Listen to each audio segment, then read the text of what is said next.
खोया हुआ खजाना। एक बार की बात है, राजस्थान के एक छोटे से गांव में एक युवा लड़का रवि रहता था।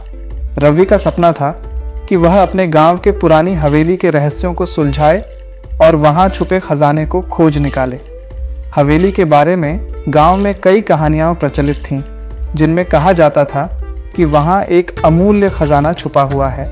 एक दिन रवि को अपने दादाजी की पुरानी किताबों में एक नक्शा मिला। यह नक्शा उसी हवेली का था और उसमें एक गुप्त सुरंग का जिक्र था। रवि ने तय किया कि वह इस रहस्य को सुलझाएगा। वह अपने दो दोस्तों मोहन और राधा के साथ उस हवेली की ओर निकल पड़ा। हवेली पहुंचकर उन्होंने देखा कि वह अब भी वैसी ही खंडहर जैसी थी जैसी। रवि ने नक्शा निकाला और तीनों ने सुरंग की खोज शुरू कर दी। नक्शा उन्हें हवेली के पीछे एक पुराने कुएं तक ले गया।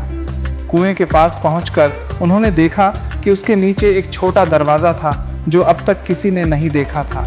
रवि, मोहन और राधा ने हिम्मत जुटाई और दरवाजा खोला। अंदर घुसते ही उन्होंने देखा कि सुरंग अंधेरी और संकरी थी। वे टॉर्च की रोशनी में आगे बढ़ते गए। चलते चलते उन्होंने दीवारों पर प्राचीन चित्र और शिलालेख देखे जो उस समय की संस्कृति और इतिहास की कहानी बयां कर रहे थे। कुछ देर बाद वे एक बड़े कमरे में पहुंचे जो खजाने से भरा हुआ था।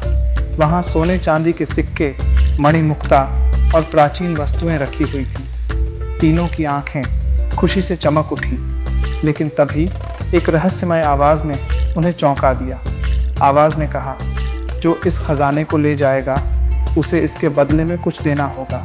रवि ने साहस दिखाते हुए पूछा, क्या देना होगा? आवाज ने जवाब दिया, सच्चाई और ईमानदारी। रवि ने अपने दिल पर हाथ रखकर कहा, हम यह खजाना गांव की भलाई के लिए उपयोग करेंगे। हम इसे अपने स्वार्थ के लिए नहीं बल्कि सभी की भलाई के लिए इस्तेमाल करेंगे। आवाज शांत हो गई और अचानक से हवेली में रोशनी फैल गई। तीनों दोस्त खजाने को लेकर गांव लौट आए और उस खजाने का उपयोग गांव के विकास और लोगों की मदद के लिए किया। इस प्रकार रवि, मोहन और राधा ने न सिर्फ खजाना पाया बल्कि अपनी ईमानदारी और सच्चाई से गांव के भविष्य को भी संवार दिया। उनका साहस और निष्ठा सभी के लिए प्रेरणा बन गई।